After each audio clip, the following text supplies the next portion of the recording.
A Day to Remember is doing something insane with their new album. We have 2 new songs, and technically I guess we have a whole new album to talk about. It's a lot. Let's get into it.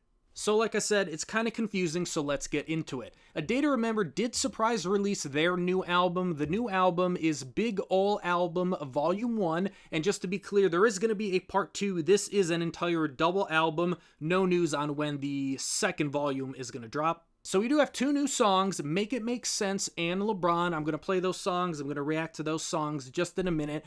But the interesting thing, and the thing that the entire scene is kind of talking about, is right now, the entire album is out on physical media. So on CDs, on vinyl, but the entire album won't make it to streaming until March 21st. There's been a lot of opinions about this. Some people love it. Some people absolutely hate it.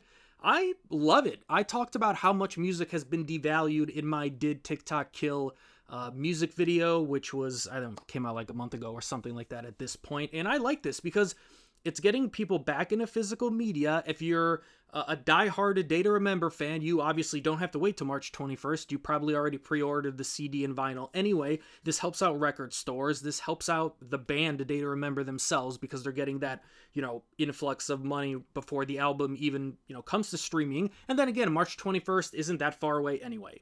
And I know a lot of people are going to say, Michael, I can just go pirate this entire album. I don't got to wait till March 21st. Spoiler alert, A Day to Remember was not shocked that this album ended up on Reddit or on YouTube or in some Discord or is all over the internet. It's all about convenience. I mean, any movie that's playing in a movie theater right now, you can go find on the internet.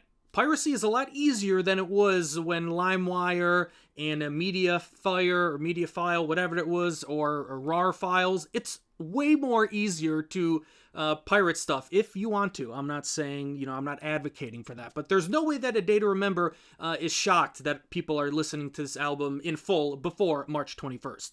It's all about convenience, which is what streaming is. And I think a lot of people, the ones who saw this as a negative and didn't like this and were so upset that they got to wait till March 21st to hear the entire new album and, they don't want to go buy a CD or a record. They don't like A Day to Remember that much. They're not a hardcore A Day to Remember fan, so they're just going to wait till March 21st. But I think the reason that they don't like this approach is because it's inconvenient.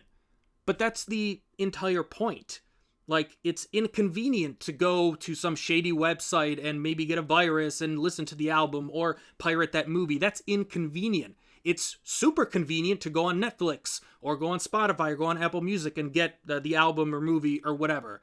We all got a little bit used to convenience, and I've seen a lot of people, on Reddit or on YouTube or in the comments or anything like that, being like, "Oh wow, this really." A lot of the older people commenting like, "Oh, this makes CDs relevant again," or this reminded me, this made me nostalgic of going to a store, getting a CD or getting a record and listening to the album, like I did, not even 10 years ago, 15, 20 years ago. And again, I think a lot of people who are not a big fan of this maybe never had that experience. Maybe you're really young and you're like, then in that case, I kind of understand and I can kind of agree with you, because this is the first time, if you like anything in like the rock music, genre, you're like, oh, this isn't automatically gonna be on Spotify or Apple Music. So other people are getting this entire experience before I am. So it doesn't do anything for me because I'm a little bit older, so I've gone through the death of physical media, especially in music and everything on streaming, but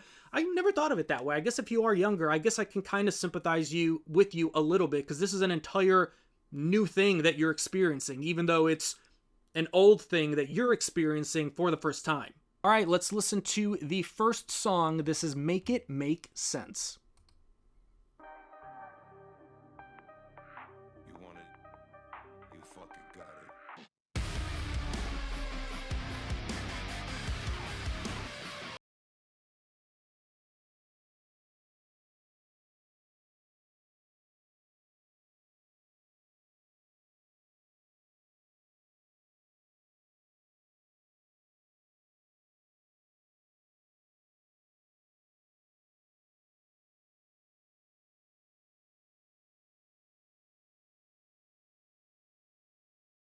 It makes sense You know, it's better than Feedback. That's without question. And I think it's okay. This is pretty standard, A Day to Remember. A lot of, I can see the crowd singing along to the chorus on this song. I think it's okay. All right, here's the second song, Lebron.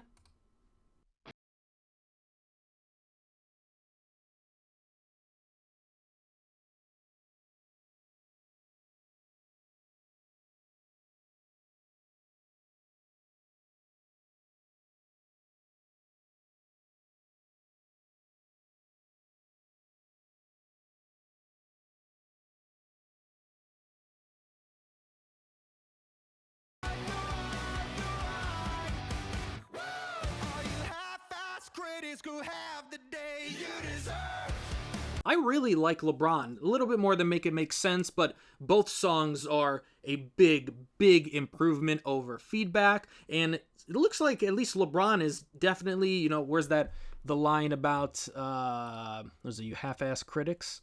All you half-ass critics, go have the day you deserve. And the entire song here, you know, A Day to Remember, being from Florida, so that's where the LeBron connection is, obviously Miami and the Heat and everything. And they're using LeBron kind of as the analogy for getting respect, like how much do I have to do to finally get respect, which actually might be a response to the response that everyone had about how bad Feedback was.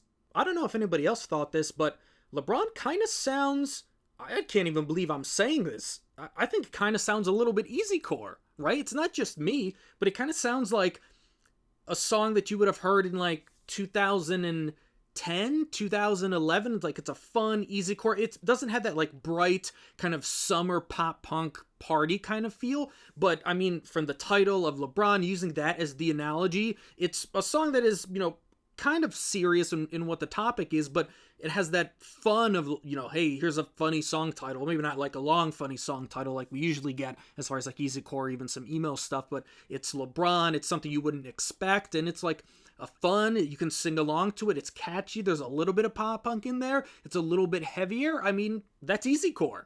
And it wouldn't shock me if we see more bands in the scene do a rollout like this. It's not a small band that's trying this, right? This is a giant, one of the biggest bands in the scene that knew all the criticism that was going to come. They knew it was going to get pirated and it was going to be leaked online before it hits, you know, Spotify and Apple Music in March. They were very aware of this, but it wouldn't shock me that more bands, seeing, you know, how well or how bad this goes for A Day to Remember, if we see more of this. And I think it's not just going to be, hey, you have to get it physically, but just, you know, a band putting it on Patreon or putting it on Bandcamp or something, and being like, hey, the only way to get, you know, these before it goes to streaming is you have to get, you know, CD or vinyl, or you have to go to our Patreon or Bandcamp, etc. And then like a month later, it'll go to streaming. It wouldn't shock me if this becomes more of the norm. So let me know what you think about the 2 new songs from A Day to Remember. If you've listened to the entire album, let me know your thoughts. And let me know your thoughts if you're younger or older, how you feel about this kind of different release where you have to get it physically from CD or vinyl. Go to your local record store and see if they have it, because the record actually might be sold out, because there's only a few ways to get this album legally, right? CDs or vinyl. And, you know, if you're older, you have this nostalgic feeling of going out and physically leaving your house to go buy new music. Thanks for watching the video. Please like, subscribe, all the good stuff. Thanks for watching.